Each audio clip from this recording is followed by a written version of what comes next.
The Northrop YB-35, or sometimes called the XB-35, was an experimental heavy bomber aircraft developed by Northrop for the United States Army Air Forces during and after World War II. Its claim to fame, well, you've probably already noticed, it's a flying wing, a type of aircraft that's notable as lacking a tail section, or even really a fuselage. They are, quite literally, just the wing. And this is a very efficient design technically, as it reduces a lot of drag and eliminates structural weight that isn't directly responsible for producing lift. The aircraft was supposed to have a crew of 9, a pilot, co-pilot, bombardier, navigator, engineer, radio operator, as well as 3 gunners. At a length of 53 feet 1 inch, a wingspan of 172 feet 0 inches, a height of 20 feet 3.5 inches, with a maximum takeoff weight of 209,000 pounds. They could hit a maximum speed of 391 miles per hour. And for the time, they were very forward-thinking. An extremely ambitious project, but ultimately didn't lead to an actual service life. Despite showing promise, the entire project would be cancelled. And if you ask the designer, Jack Northrop himself, the reason was, not very legitimate, shall we say. The B-35, as a concept, was directly linked to Jack Northrop. This was his baby. He had started work on flying wings all the way back in the 1930s. Some articles have erroneously stated that, no, in fact it was the Germans that were responsible for the flying wing, in the form of the HO-229, which is an entirely separate story, and I mean that.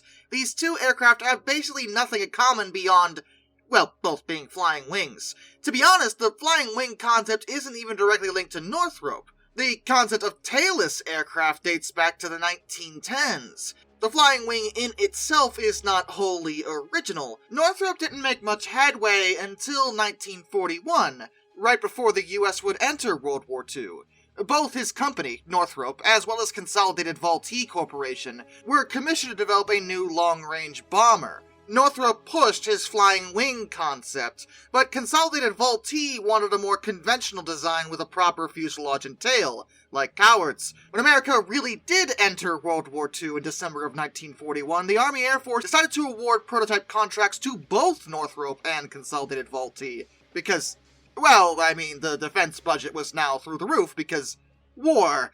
But more to the point, they were looking for a bomber that could do a round-trip mission of 16,000 kilometers, 10,000 miles.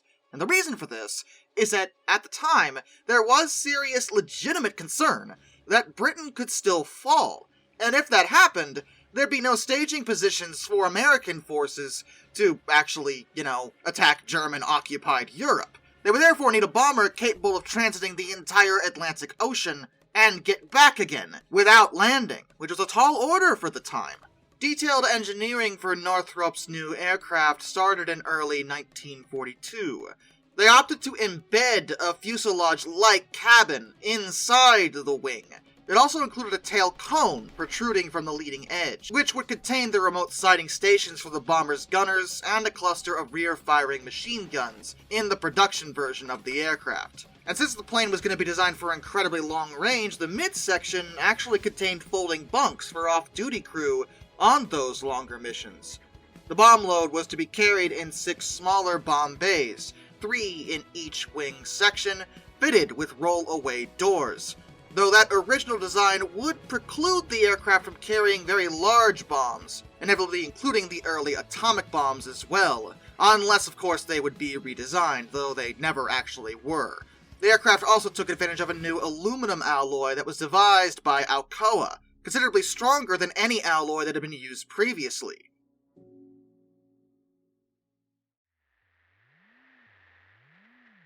But despite being developed for World War II, with the considerations of World War II, the B-35 never actually entered World War II. It wasn't even flight tested until after World War II, almost a whole year after World War II to be precise. In June of 1946, the XB-35 made its first flight.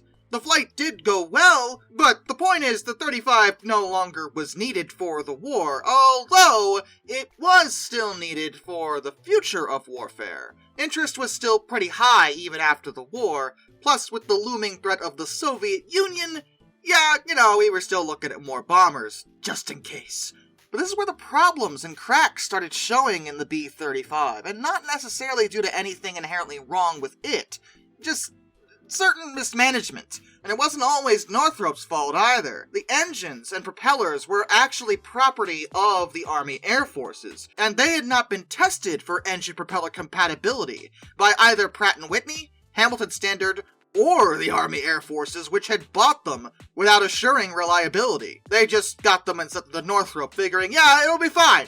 No problem. After 3 or 4 flights, there was an issue involving power plant and propeller vibrations, and it was only getting worse.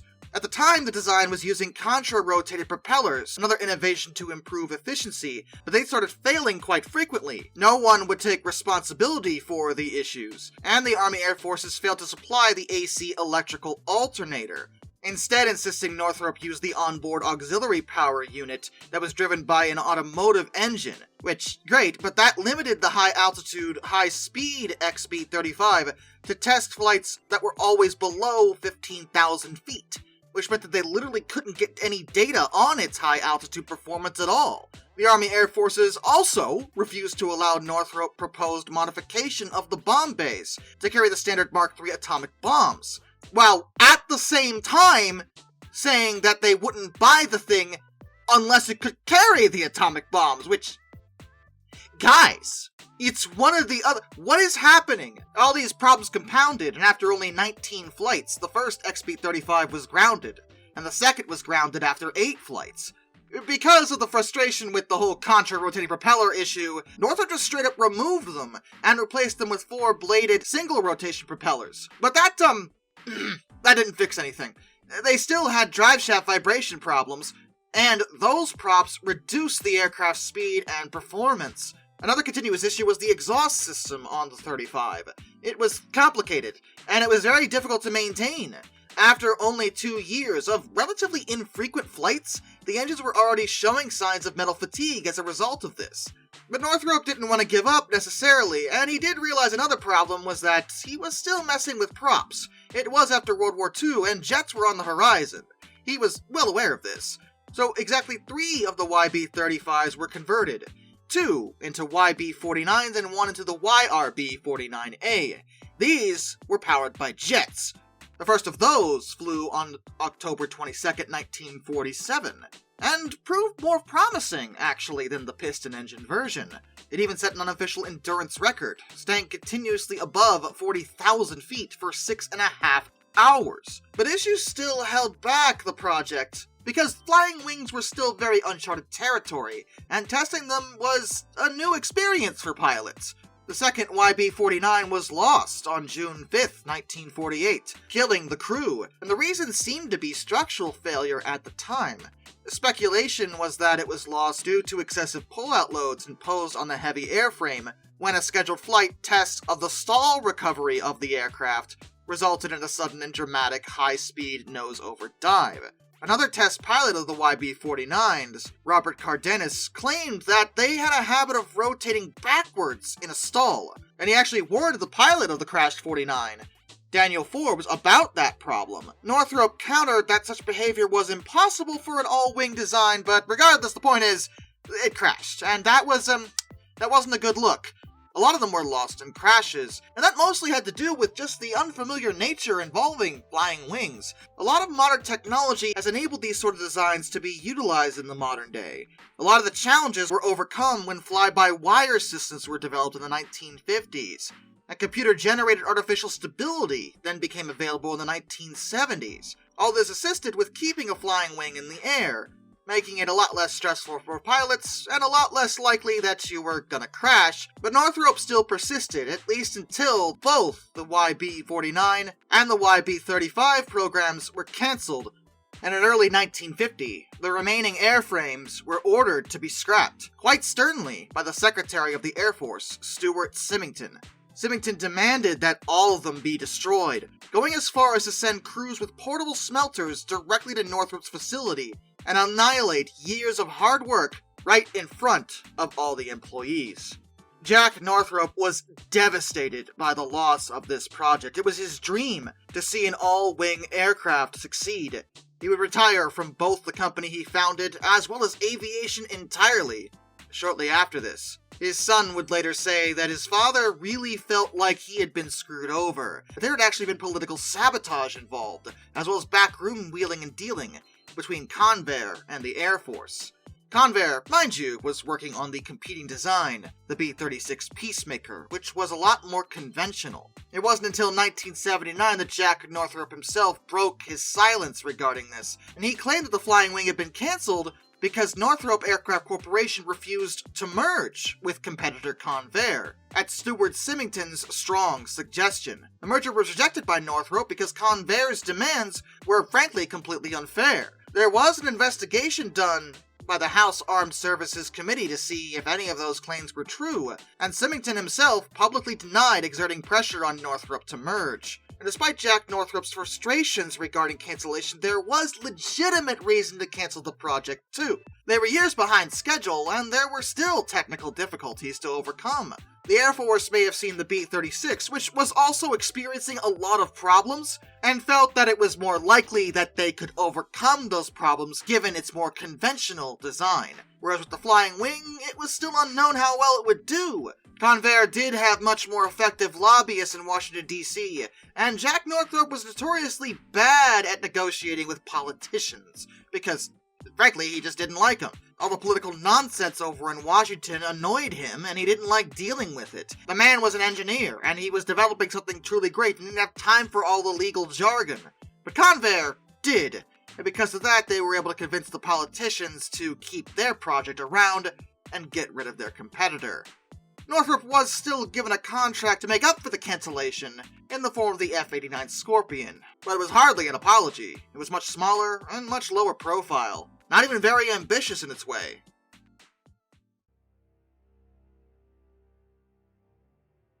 The legacy of Northrop's flying wing could have ended there and been generally a sad story, but after he retired from aviation, Northrop would dabble in real estate, but he lost much of his personal fortune. By 1976, his health was failing, and deep down, he never really gave up on the flying wing idea. He actually communicated directly to NASA his belief in the low-drag, high-lift concept inherent in the flying wing. NASA did reply to him, and said that the idea had technological merit, even encouraging Northrop, telling him that his flying wing concepts had not been completely abandoned. At the time, Jack Northrop probably didn't know what they meant, and by the late 1970s, Northrop had a variety of illnesses, and they left him unable to walk or even speak. But shortly before his death, he was given clearance to see a new design being worked on by the descendant of his own company, Northrop Grumman. He was also allowed to hold a scale model of it, known as the Northrop Grumman B-2 Spirit stealth bomber. The B-2 shared many design features with Northrop's own YB-35 and YB-49. It even had the same 172-foot wingspan. After seeing what was being worked on, he wrote down on a sheet of paper, "Now I know why God has kept me alive for 25 years. He would pass away 10 months later.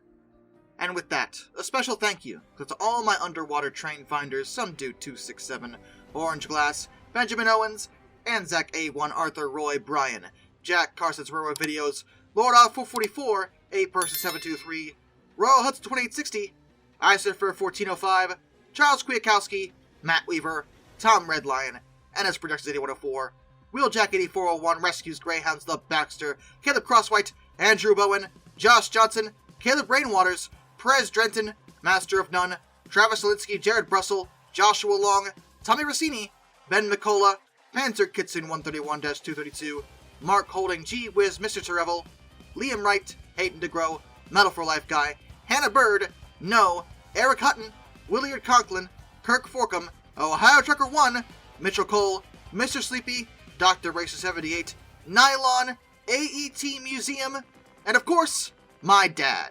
Till next time, this is Darkness, and I bid you all a fond farewell.